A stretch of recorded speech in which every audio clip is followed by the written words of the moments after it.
Hello everyone and welcome to a new video of Western Sahara Uncovered.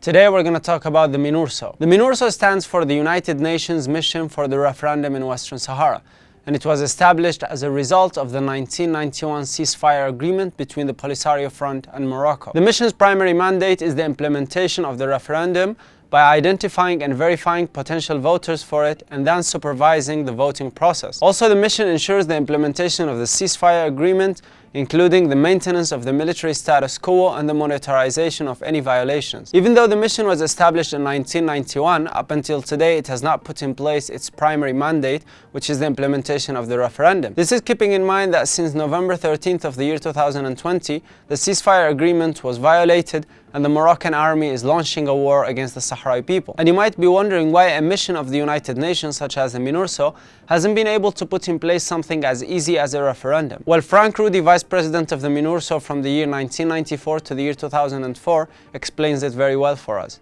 What we would do with the referendum is we would then try to find people who were qualified to vote.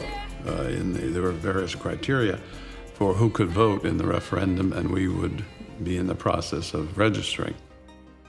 Our initial thought was that it should be fairly easy to do. How hard can it be to hold a referendum with 80,000 voters? They brought substantial numbers of Moroccans down to Western Sahara. There's another thing, again, all of this is documented. There are certain words that the Sahrawis use that the Moroccans cannot pronounce. They set up training facilities to teach the Moroccans how to say these words in the Sahrawi fashion so that they could pose as Sahrawis and then, get themselves enrolled as voters and things like that. The number of dirty tricks and absolutely unethical and unscrupulous things that the Moroccans did is amazing.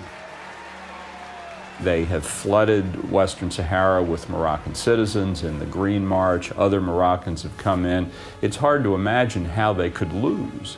They saw that these people wanted no part of Morocco. These people wanted to be with each other and they wanted to be free. And once the Moroccans saw that, they thought, this cannot go forward. We're going to lose this election.